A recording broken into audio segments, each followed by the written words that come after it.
আসসালামু আলাইকুম। বাঙালি রান্নাঘর চ্যানেলে আপনাদের সকলকে স্বাগত জানাই। আজ আমি আপনাদের সাথে শেয়ার করব চিচিঙ্গা নারকেলের দুধের একটি নতুন রেসিপি। এই রেসিপি থাকলে আর কোনো কিছু খেতে মন চাইবে না, এতটাই খেতে ভালো লাগে। প্রথমে আমি 500 গ্রাম চিচিঙ্গা নিয়েছি। চিচিঙ্গাটাকে কেটে ধুয়ে পরিষ্কার করে নিয়েছি। দেখুন আমি এই লম্বা লম্বা করে কেটে নিয়েছি। আর 1 বাটি নারকেলের দুধ, 100 গ্রাম চিংড়ি মাছ নিয়েছি। এবার আমি কড়াই গরম করে ওতে সাদা তেল দিয়ে চিচিঙ্গাটা দিয়ে হাফ চামচ লবণ দিয়ে ভালোভাবে ভাজতে থাকবো। আপনারা তো চিচিঙ্গার অনেক রেসিপি খেয়েছেন, একবার এইভাবে বানিয়ে দেখুন, মাছ মাংস খেয়ে হার মানাবে।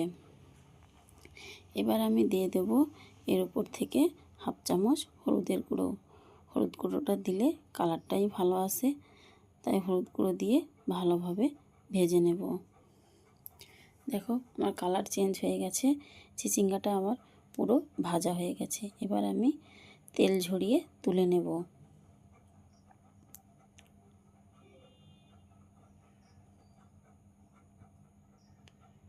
তুলে নিচ্ছি আমি। এই কড়াইতে আবারও সাদা তেল অল্প দিয়ে দেব। এবার আমি ফোড়ন দিয়ে দিচ্ছি। ফোড়নে দিলাম শুকনো লঙ্কা, তেজপাতা, 5 ফোড়ন, এলাচ, দারচিনি। ফোড়নটাকে ভালোভাবে ভেজে নেব। ফোড়ন দিয়ে রান্না করলে রান্নার স্বাদ কিন্তু অনেক ভালো হয়। এবার আমি দিয়ে দেব একটা বড় সাইজের কোচানো পেঁয়াজ দিয়ে দিলাম। পেঁয়াজটাকে ভালোভাবে ভেজে নেব। এর উপরে দিয়ে দেব হাফ চামচ আদা রসুন বাটা। আদা রসুন বাটাটা কাঁচা গন্ধ যাওয়া পর্যন্ত ভালোভাবে ভেজে নেব। এর উপরে দিয়ে দেব চিংড়ি মাছগুলো। চিংড়ি মাছগুলো দিয়ে ভালোভাবে ভেজে নেব। ভালোভাবে ভাজা হয়ে গেলে এর উপরে সব মশলা দিয়ে দেব। প্রথমে দিয়ে দিচ্ছি হাফ চামচ হলুদ গুঁড়ো, তারপরে হাফ চামচ লঙ্কা গুঁড়ো। নারকেলের দুধটা দিয়ে ভালো করে কষাবো। এতে কিন্তু আমি আলাদাভাবে আর জল ইউজ করব না, ওই দুধ দিয়ে অল্প অল্প করে কষাবো। যতক্ষণ না পর্যন্ত তেল ছেড়ে আসে ততক্ষণ আমি কষাতে থাকবো। দেখো মশলাটা কষানো হয়ে গেছে। এবার আমি দিয়ে দেব চিচিঙ্গাগুলো।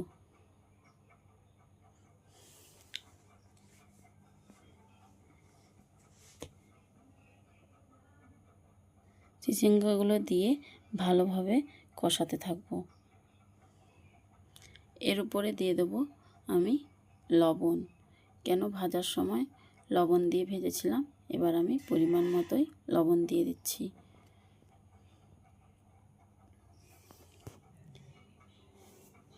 আমি 5 মিনিট ভালোভাবে কষিয়ে নিয়েছি। এবার আমি দিয়ে দেব নারকেলের পুরো দুধটা।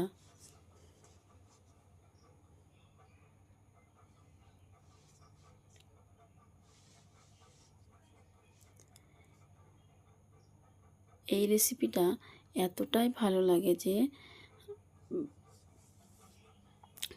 আর অন্য কোনো কিছু রান্না হলে কোনো কিছুই খেতে মন চায় না, এটা বারবার খেতে ইচ্ছে হয়। নারকেলের দুধ দিয়ে দিলাম, ওই বাটি ধোয়া জল দিয়ে দিলাম, দিয়ে আমি ঢেকে 10 মিনিট রান্না করব। দেখো আমার 10 মিনিট রান্না করা হয়ে গেছে। এবার আমি ঢাকনা খুলে দেখব কেমন হয়েছে। এখনো পর্যন্ত জল একটু আছে, আর একটু জলটা শুকিয়ে নেব। জলটা শুকিয়ে নিয়েছি। উপর থেকে দিয়ে দিচ্ছি চিনি, 2 চামচ চিনি দিচ্ছি, এতে একটু চিনির পরিমাণটা বেশি লাগে। চিনিটা দিলে এর স্বাদটা ব্যালেন্স হয়, খেতে খুব দারুণ লাগে। এবার আমি দিয়ে দিচ্ছি বেটে রাখা গরম মশলা। গরম মশলাটা দিয়ে আবারও নেড়ে চেড়ে নিচ্ছি। এবার ঢেকে 2 মিনিট পরে দেখাচ্ছি। দেখো পুরোপুরি হয়ে গেছে। চিচিঙ্গার এই রেসিপিটি কেমন লাগলো জানাবেন।